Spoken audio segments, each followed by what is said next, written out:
every parent comes into the parenting journey with a whole set of assumptions they have about children and why they do what they do, assumptions we have about parenting and what parents should and should not be doing. And these assumptions are pretty powerful because they shape our perspectives and our views of the conflicts that happen in our home. And they also kind of guide us towards the techniques that we're going to use to raise our kids. So today I want to just expose some of those assumptions, the assumptions that I think lead to being a more punitive parent, a parent that is more focused on fear and control and can use shame and those kind of things. And then the assumptions that really freed me and freed Sara to be able to imagine parenting in a different way with a new set of skills. And so I'd love for you to take a moment throughout this time to really maybe even jot down or write down the assumptions that you're going to have, and definitely write down the 4 assumptions that we are going to cover. Because I think if you can grab those 4, it will change so many of the dynamics in your home, in your marriage, and in your other relationships as well, because these 4 assumptions really do shift your perspective in many ways. If you've never connected to us on Facebook, TikTok, or Instagram, I encourage you to stop for a moment, connect with us there, and also take a moment to leave a review and comment on this podcast. Love 5-star reviews. Also very encouraging to hear from you about how this podcast is helping you. I mean, Sara and I obviously are giving of our time and energy just to support families throughout the world because we really have a passion to help kids. So we really love for you and appreciate you taking the time to do that, and then enjoy the conversation. Welcome to the Art of Raising Humans. The Art of Raising Humans is a podcast designed to support, equip, and encourage parents on how to create long-lasting, deeply connected relationships with their kids that's free from fear and shame. Come join us on the journey.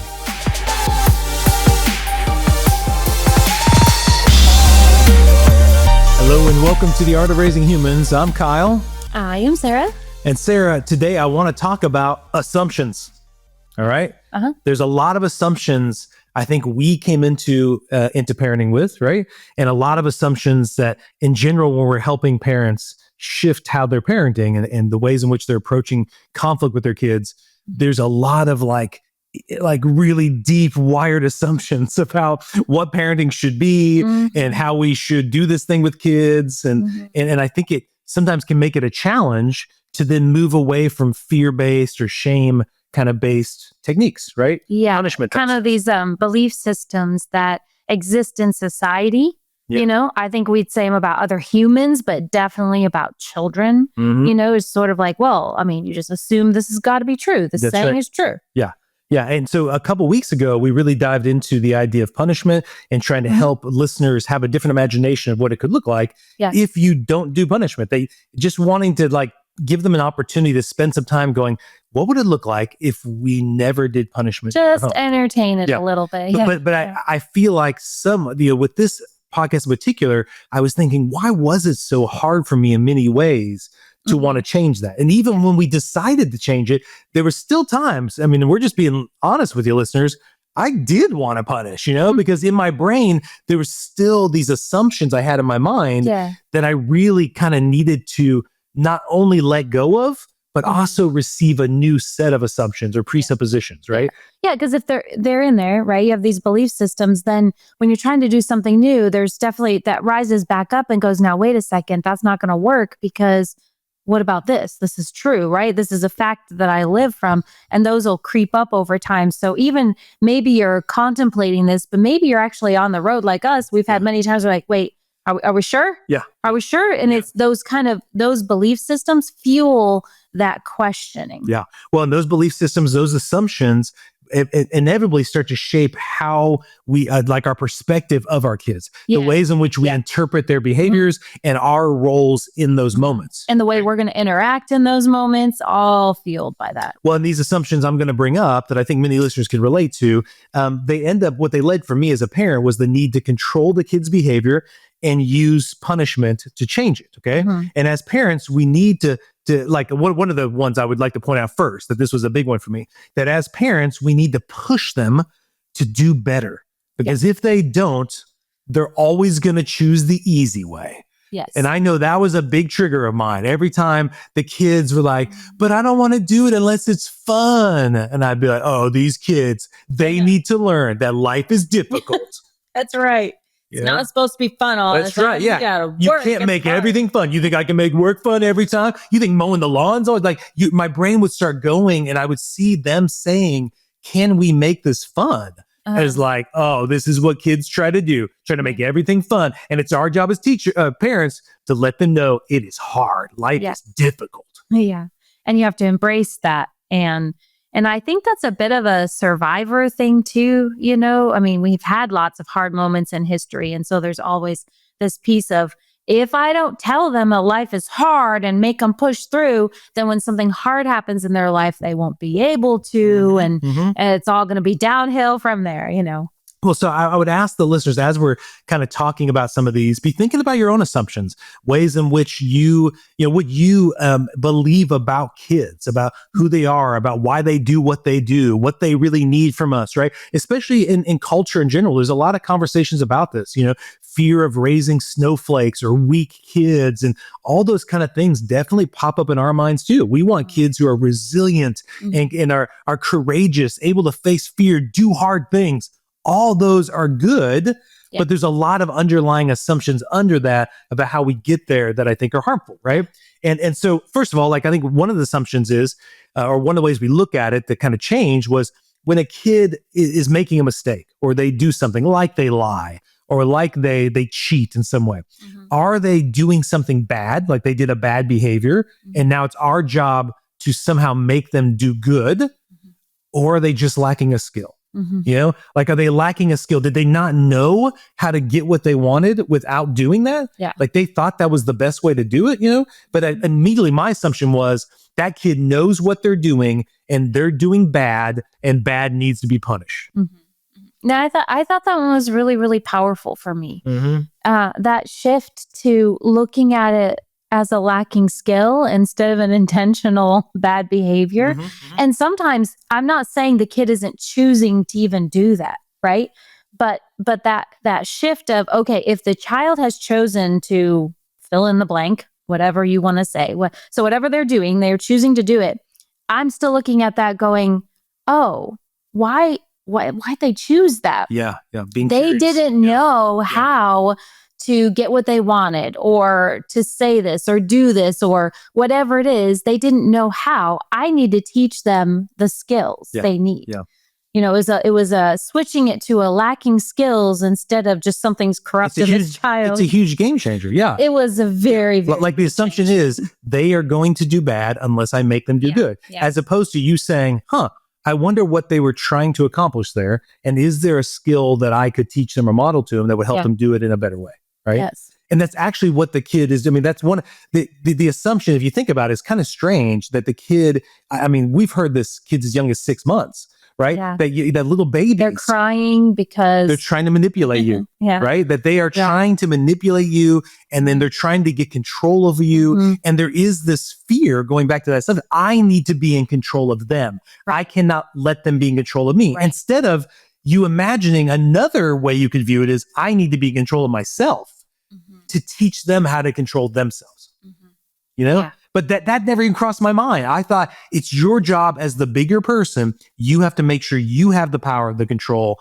Otherwise, the assumption is they will go wild and they will hurt people and do a bunch of bad things. Yeah. And I think, you say it like that and people are like, oh, I don't think that. Yeah. But then just pause and quiet yourself for a moment and think how, is that present anywhere, even to a degree? Yeah. Do I think, it's all going to go horribly unless I, do this? Well, I'll give some like they will be selfish unless I make them selfless, right? Yeah. Unless I teach them how not to be. Yeah. They will be manipulative unless I teach them not to be. They will be lazy unless I teach them not to be. They will be prone to lie and defy, and they will do. There is a lot of these unless I make them not be that. Like they're naturally those things, and I've got to make them not those things. Yeah. And then on top of that, Sarah, I felt like going into, I think maybe why it took me a little longer to be ready to have kids than you, is I felt like, man, now my life is going to change because I'm going to need to be very vigilant about noticing and stopping our kids from doing bad things. Yeah. And a lot of parents we coach, I know they're spending a lot of time constantly watching that because they want their kids to do good things, right? Yeah, and you feel like that's your role. Yeah. That's what responsible parents do. Yeah. Yes. And you want to be a good parent and you want to take care of your kids. And this is the way to do that. Yeah.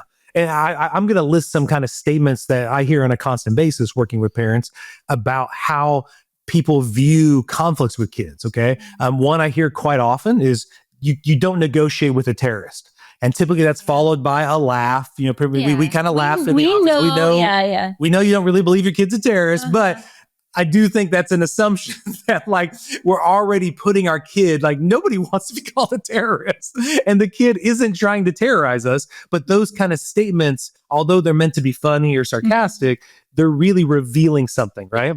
Yeah. And it's saying we can't have a dialogue. Yeah. Right. Because then I'm negotiating. I need to hold my ground very tight because any little slip and they'll just run away with it. If you're flexible at all, it means now you're negotiating. And it's disrespectful. You don't have a back and forth with kids. You don't, there's all kinds of things that feed into that's not being said, but being said in that statement. Give them an inch and they will take a mile.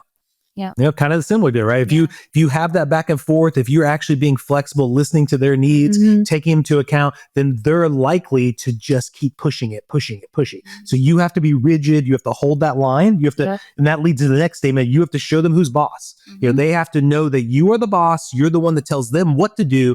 They do not tell you. You're in control. And if you're not, they're going to be. And yes. Yeah. So what we want to do is, I'm sure all of you have heard statements like that or felt that or thought those at times, right? And there's a bunch more. Yeah. And I would love to hear those. If you want to send those to us and email me that or put it down in a comment below, we'd love to have you tell us about maybe some of the statements you heard or some assumptions you had going into parenting. And now I want to kind of move into the way we moved away from punishment or decided before our kids were ever born that we weren't going to do this was we started letting go of those ideas. Okay. A lot of those ideas that came from our childhood or from our culture. Other people. Yeah. And so instead I want to present a new set. I'm going to present particularly 4 that I thought were really helpful, Sarah, that helped me shift my archaic brain to actually be open to working with kids. And then, presenting these new perspectives. This isn't one of the 4, but just the idea that kids want to succeed. They like how it feels when they do well at things and that they're naturally wired to do that. So we want to kind of move towards that direction. So number 1, this was a big one. We got this the beginning from Brene Brown in her work. It was shame. Is they are doing the best they can. Yeah. And that is a big assumption to switch to. It is. Because when I first heard that, I was like, no, they're not. No. Oh my gosh, they're not doing the best they can. I know just the other day they did better than that. And so I couldn't wrap my head around it. Yeah. Yeah. I remember hearing this a lot even in the counseling world to approach people that way. And it's a huge mindset switch. It's really hard because you're thinking, no, they know better. Yeah. I think even ourselves, to give ourselves that compassion and grace to go, I'm doing the best that I can. Yep. There's a piece of you that says, no, I'm not. I know better. I can do better. I mean, whether it's with exercise, diet, driving, work, whatever the thing is, I could do better.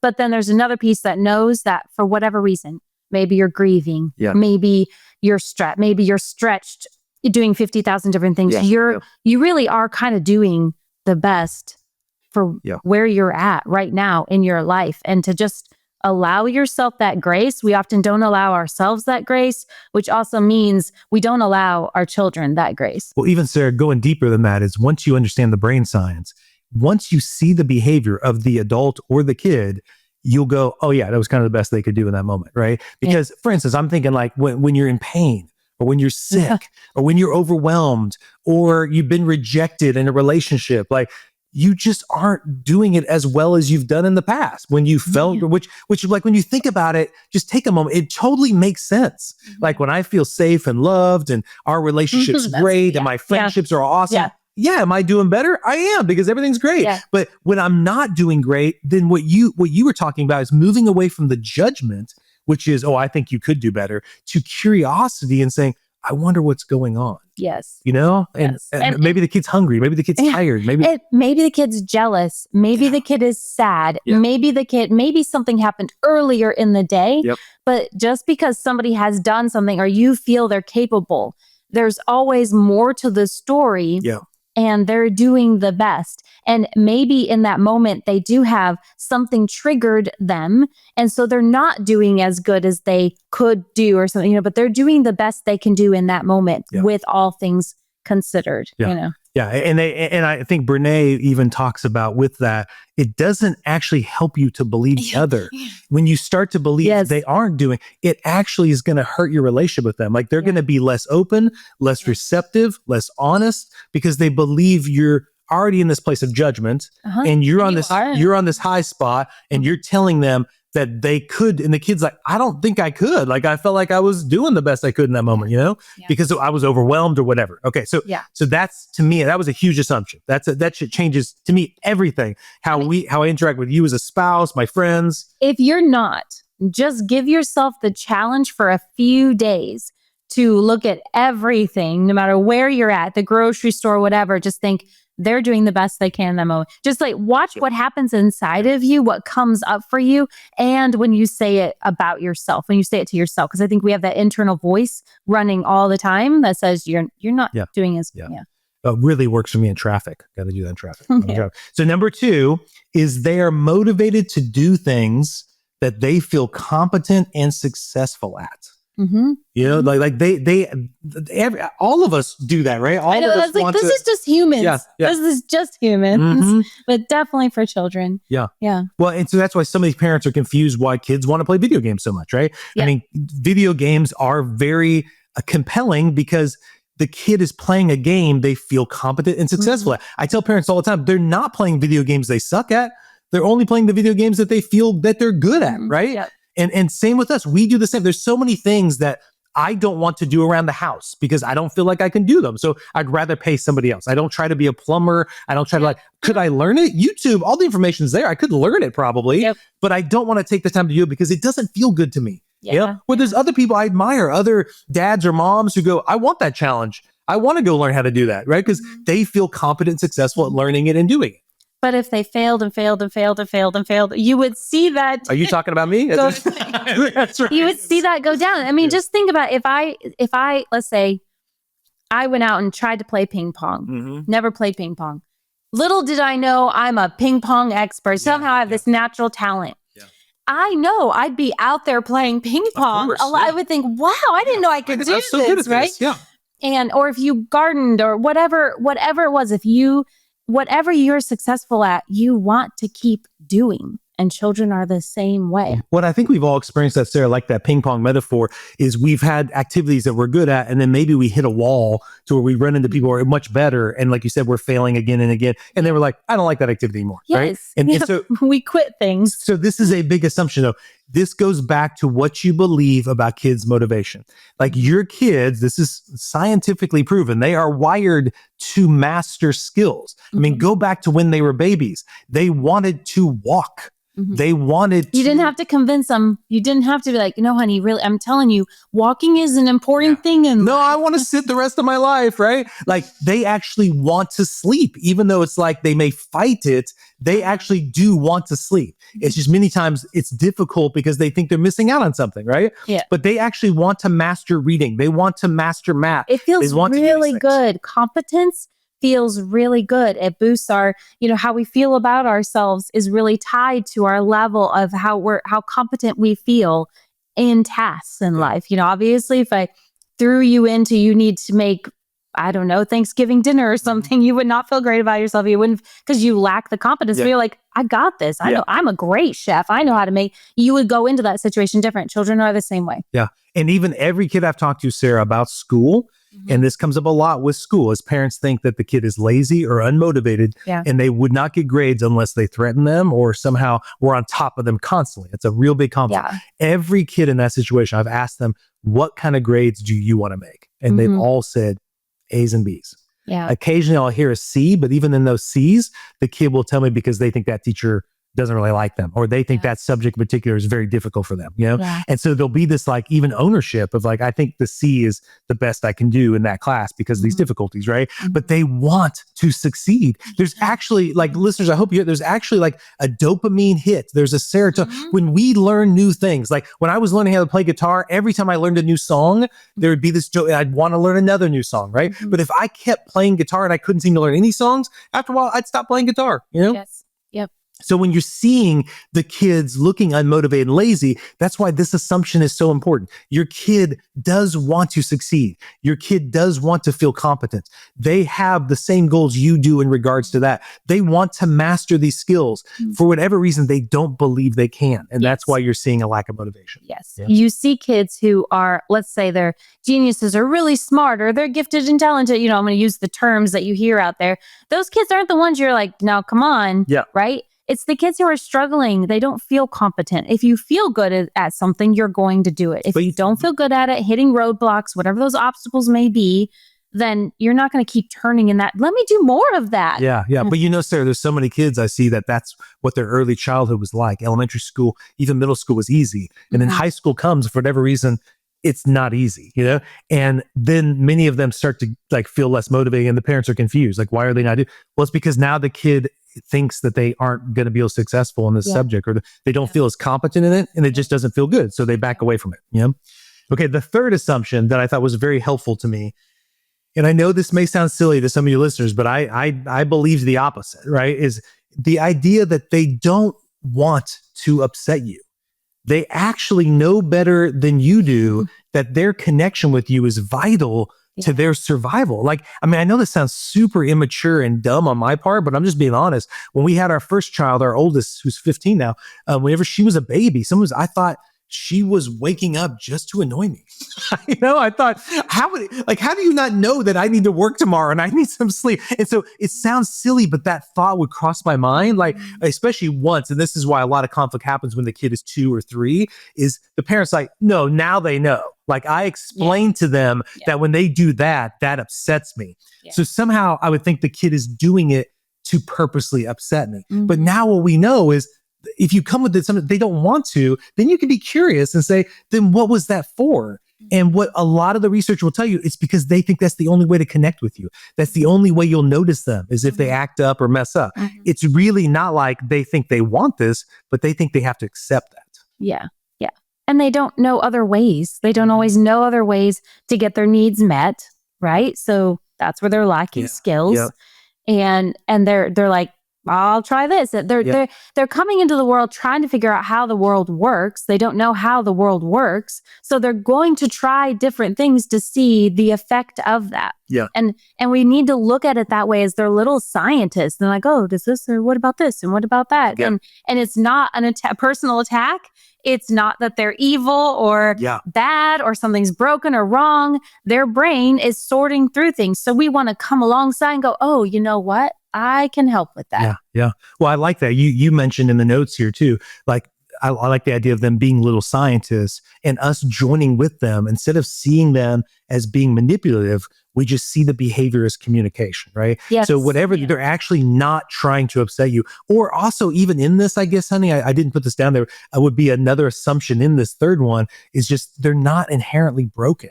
There's not something that somehow they're messed up and this behavior is just, oh my gosh, look at that. Like, they are a little narcissist. And I know we've heard parents say that about like a 3-year-old, 4-year-old kid. They're a little narcissist. They are purposely wanting to hurt that sibling, and they're just like, they're not wanting to do that. Like, they actually want you to help them communicate in a way that actually brings more harmony and peace in the relationship. Because I want you to imagine, like, this little kid, think about how big you are to that little kid. And if you had a boss who was equally as tall as you, like, that would be scary. Like, you wouldn't want to upset that boss, because that boss could get really mad at you and flip at you. So you would want to know how to get along with that boss. Yeah. And we're humans. I mean, I hear this all the time. So I'm sure it's out there, social media posts and stuff, but we're made for connection. We're made for relationship. It even affects our longevity, right? So we are literally wired to live longer, happier lives connected to people.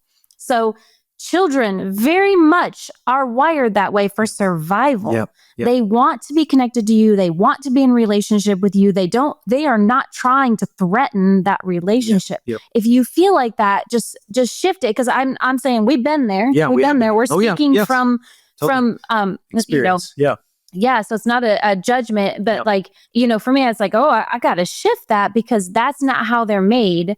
If they're testing boundaries and things, that is, they're figuring out the world, and I am in their life. I am trying to help them figure this world out as a guide. Yeah. I love that. So you're the guide. Instead of you judging it, summing it up, assuming you know what's going on, you're the guide to not only be curious about what's going on for your own understanding, but I think also for theirs, right? Because what happens, Sarah, if I have that assumption, and I know, like you said, we've been there, and the parents listening have been there, that this kid is purposely doing this to upset me. It can feel like it. Then the kid will start to own that. Yeah. And the kid will start to believe that is what's motivating their That's behavior who as well. I am. Yeah. I am the one who just upsets mom or dad. That's my role to play in the family. Yeah. And I'm telling you, if you can nip that in the bud way earlier, Yes. it's a lot harder. When I see these kids as the teenage years and they've had that role for a long time, it is pretty cemented in their mind. And it's hard to shift it around to say,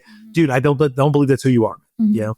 Yeah, in those younger years, the things we say about them and believe about them, even if we're trying to hide saying it, that wires into their brain more as their identity, especially in those young years, all that stuff that we're saying to them, you've heard it becomes their inner voice, becomes their belief system about themselves. So it's a lot of pressure, but I feel like it's important to say we want to be careful of that.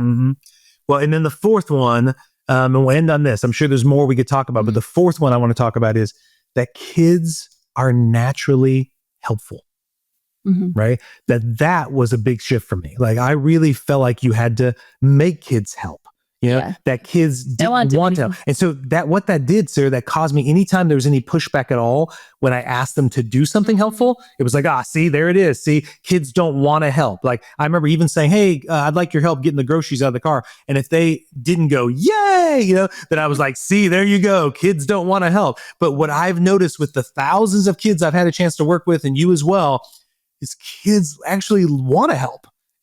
They just lots of times don't know how, or don't believe they can, or they think when they do it wrong and they get yelled at. Going back to that competence thing, and relationship is important for that.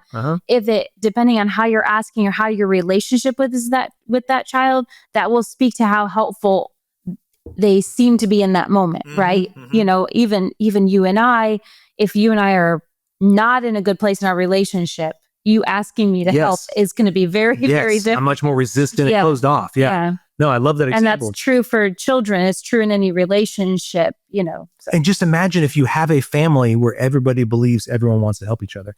So I think that assumption helped me be more open and receptive to helping them rather than resisting them. And then that also helped bring that out of them. And I loved as a school counselor, Sarah, so many times where a teacher would send a kid to me because they were mad at that kid and they wanted that kid to be punished. And I was not going to do that because I don't think it helps the kid. But what I would say to the kid, I said, hey, you know what? I think that teacher really is upset at you.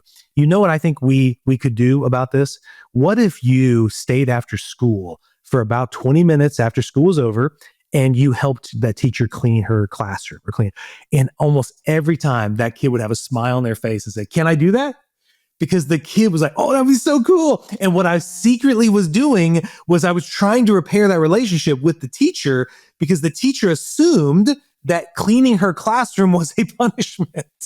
Because that's how she feels about it, right? But the kid was like, I get to hang one-on-one with my teacher and I get to clean. And then it was so neat how many times that worked, where it just for like a week of doing that, it would change the perception of the teacher towards the kid, where the teacher would now start seeing the kid as helpful because the kid had given a chance to be helpful where the kid hadn't really been given that chance before, And I just loved that approach because it was so fun to see them start to bond. And then you'd see lots of times the behavior, the issues the teacher was having started to lessen because the kid felt like they knew how to help the teacher rather than just disrupt the teacher. Yeah. And it builds them up as like, look at you, look how helpful you are. It's shining a light on this positive side instead of like, oh yeah, kid who always acts up, or that whatever identity they were beginning to have there, it's shifting it into creating a different identity. And think, like you said about identity, if you believe the kid's helpful, the kid will start to believe they are helpful. Yeah. And then the kid will go, how can I do that?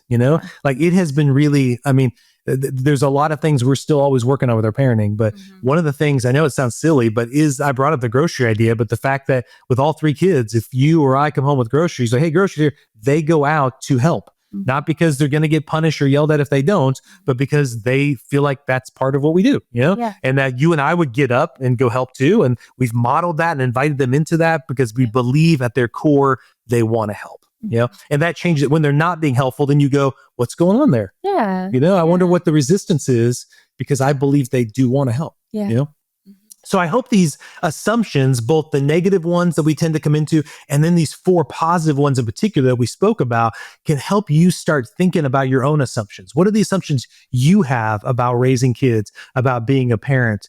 We'd love to hear those ideas. And if you want to have a family where you're raising kids with these assumptions, I would love to help you do that. So please reach out to me at Kyle@artofthraisinghumans.com, and I'd love to set up a time with you to talk more about doing that. Okay. So hopefully you got a lot from this and we really enjoyed spending this time with you. Have a great day. The Art of Raising Humans podcast should not be considered or used as counseling, but for educational purposes only.